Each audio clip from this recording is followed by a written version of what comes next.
क्या आप जानते हैं कि अभिमन्यु अर्जुन पुत्र होते हुए भी चक्रव्यूह से बाहर क्यों नहीं निकल सका?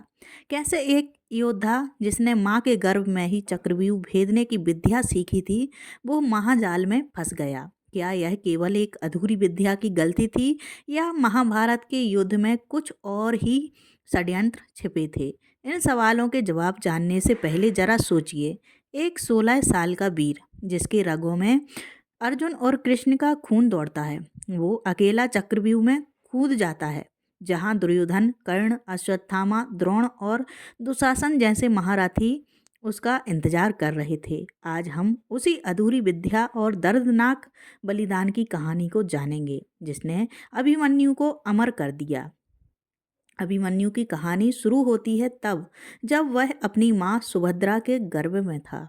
एक रात अर्जुन अपनी पत्नी सुभद्रा को युद्ध की रणनीतियां समझा रहे थे, खासकर चक्रव्यूह की रचना और उसे भेदने की विद्या। अर्जुन बोलते जा रहे थे और सुभद्रा ध्यान से सुनती जा रही थी, लेकिन उन्हें क्या पता था कि गर्भ में पल रहा बालक भी हर शब्द को आत्मसात कर रहा है। अभिमन्यु ने चक्रव्यूह में प्रवेश करने की पूरी विधि सुन ली थी, लेकिन जैसे ही अर्जुन ने बताया कि बाहर कैसे निकला जाता है, तभी सुभद्रा को नींद आ गई। अर्जुन भी रुक गए और यहीं से अभिमन्यु की विद्या अधूरी रह गई। ये कोई सामान्य बात नहीं थी।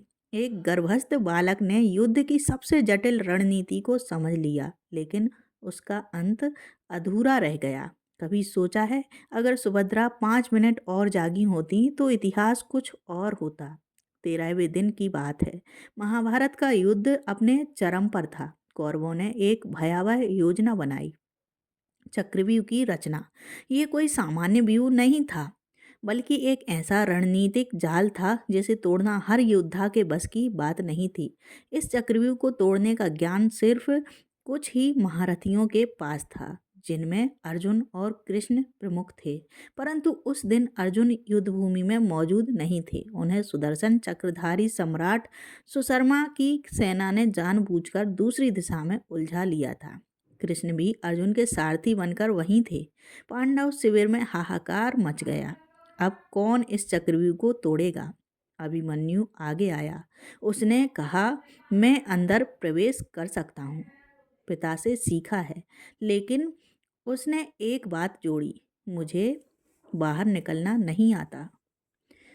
फिर बाकी पांडव सभी ने हामी भर दी, वादा किया कि वो उसके पीछे पीछे आएंगे। पर क्या वे वादा निभा पाए?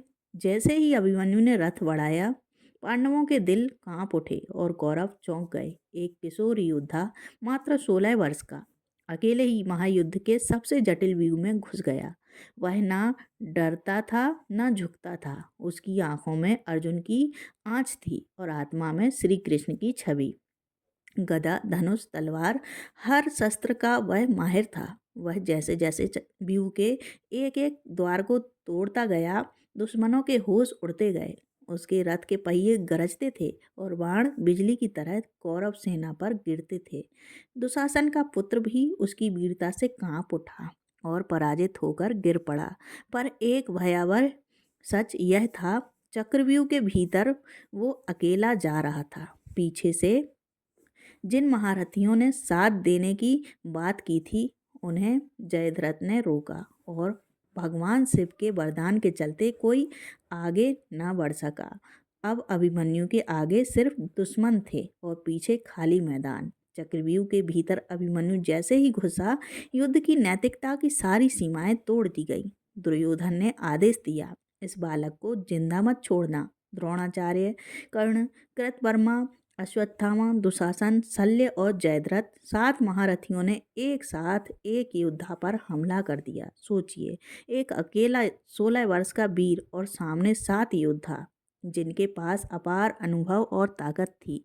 यह युद्ध नहीं था, यह छल था, पाप था। कर्ण ने उसका धनुष काटा, दुशासन ने घोड़े मारे और अश्वत्थामा ने रथ की धज्जियां उड़ा दी।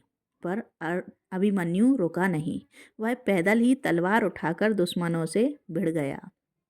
कौरवों को यकीन नहीं हो रहा था कि वह बालक अब भी लड़ रहा है, पर वह लड़ रहा था।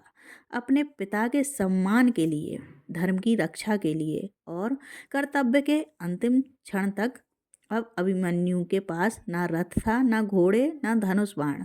बस हाथ में बची थी एक भारी गदा और दिल में अपराजेय साहस। एक एक करके उसके सारे हथियार तोड़े गए, लेकिन उसका मन नहीं टूटा। उसने गदा उठाई और दुश्मनों पर टूट पड़ा। कौरवों की सेना में खलबली मच गई। दुशासन का पुत्र अभिमन्यु से टकराया, लेकिन अभिमन्यु ने उसकी छाती चीर दी। यह देखकर बाकी महारथियों का क्रोध सातवें आसमान पर पहुंच गया। फिर भी कोई एक एक करके उससे युद्ध करने को तैयार नहीं था। एक बार फिर युद्ध की मर्यादा टूटी। सभी ने मिलकर उस पर आक्रमण कर दिया। पीछे से वार, एक साथ घेर कर हमले। यह युद्ध नहीं, एक सुनियोजित हत्या थी। लेकिन अभिमन्यु तब तक लड़ता रहा जब तक उसका शरीर टूटा नहीं और आत्मा मुक्त नहीं हुई। जब अंत करीब आया तब भी अभिमन्यु के चेहरे पर भय नहीं था, बल्कि एक अटूट संकल्प था। वह जानता था कि वह मर रहा है, पर उसने अपने अंत को भी विजय में बदल दिया। उसने कहा नहीं, लेकिन उसकी आंखें बोल रही थीं।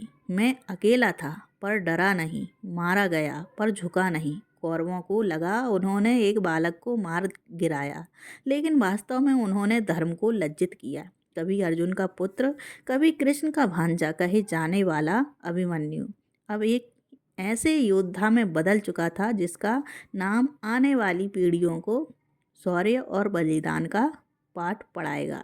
उसकी मृत्यु ने युद्ध की दिशा मोड़ दी। पांडवों के भीतर एक आग जल गई, एक ऐसी चिंगारी जिसने कौरवों के विनाश की नींव रखी। वह दिन, वह क्षण केवल एक वीर की मृत्यु नहीं थी, वह महाभारत की आत्मा का सबसे करुण लेकिन गौरवशाली अध्याय बन गया। अभिमन्यु की मौत ने पांडवों के दिलों में आग जला दी। वे गुस्से से भर गए और उनके लिए अब केवल एक ही लक्ष्य था, बदला लेना। कृष्ण ने इस घटना को अन्याय का सबसे बड़ा उदाहरण बताया और पांडवों को युद्ध में पूरी ताकत लगाने के लिए प्रेरित किया। युद्ध के मैदान में अब पहले से भी ज़्यादा ज्वाला भड़क उठी थी। अर्जुन ने कौरवों को चेतावनी दी कि अभिमन्यु की हत्या का जवाब वे बेहद कठोर रूप में देंगे। इस घटना ने युद्ध को और भी खतरनाक बना दिया, क्योंकि अब नैतिकता कहीं खो गई थी। अभिमन्यु का बलिदान सिर्फ एक व्यक्तिगत घटना नहीं थी, बल्कि एक युद्ध के सिद्धांत को चुनौती देने वाली क्रांति थी। पांडवों के लिए यह मौत एक चेतावनी थी, अब हम पीछे नहीं हटेंगे। और इसी के साथ महाभारत का युद्ध और भी भयानक मोड़ पर पहुंच गया।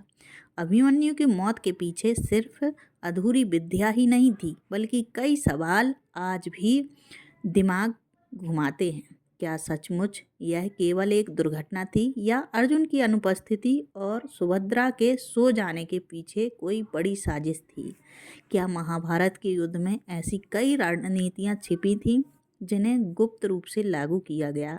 कई विद्वान कहते हैं कि दुर्योधन और कौरवों ने जानबूझकर अभिमन्यु को फंसाया ताकि अर्जुन को भावनात्मक रूप से तोड़ सकें। कृष्ण ने भी यह माना कि अभिमन्यु की मृत्यु महाभारत का सबसे बड़ा अन्याय था, जिसने युद्ध की नीतियों को पूरी तरह बदल दिया। यह अधूरी विद्या, इस दर्दनाक मौत के पीछे छिपे राज आज भी हमें सोचने पर मजबूर करते हैं। क्या अभिमन्यु केवल एक सैनिक था, या महाभारत के खेल में एक प्यादा?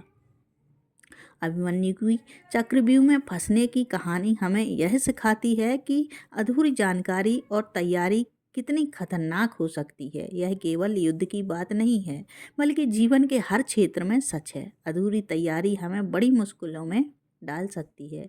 अर्जुन ने चक्रव्यूह भेदने की पूरी रणनीति जानने के बावजूद अभिमन्यु को वह अंतिम हिस्सा सिखाना भूल गया। एक तरफ वीरता, साहस और आत्मविश्वास था, पर दूसरी तरफ अधूरापन, जो उसकी मृत्यु का कारण बना। अगर अभिमन्यु को पूरी विद्या मिल जाती तो शायद उसका बलिदान इतना दर्दनाक नहीं होता। इस कहानी से हम यह भी सीखते हैं कि हमें हमेशा पूरी जानकारी लेकर ही किसी चुनौती का सामना करना चाहिए, क्योंकि अधूरापन कभी कभी मौत से भी बड़ा शत्रु बन जाता है।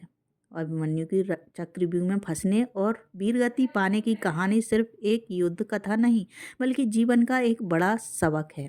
यह हमें याद दिलाती है कि बिना पूरी तैयारी और समझ के किसी भी चुनौती का सामना करना कितना खतरनाक हो सकता है। अभिमन्यु का साहस और बलिदान हमें प्रेरणा देते हैं, लेकिन उसकी अधूरी विद्या और उसके साथ हुए अन्याय पर हमें सोचने की भी ज़रूरत है। क्या हम भी अपने जीवन में अधूरी जानकारी से कोई बड़ा नुकसान उठा रहे हैं? क्या हम पूरी तैयारी के बिना कोई कदम तो नहीं उठा रहे? यह कहानी हमें ये भी सिखाती है कि कभी कभी बहादुरी अकेले ही काफ़ी नहीं होती, समझदारी और रणनीति भी ज़रूरी है। अगर आपको यह जानकारी पसंद आई हो तो वीडियो को लाइक करें, अपने विचार कमेंट में लिखें और चैनल को सब्सक्राइब करना ना भूलें। ऐसे ही दिलचस्प और प्रेरणादायक जानकारी के लिए जुड़े रहिए। धन्यवाद। जय श्री कृष्ण।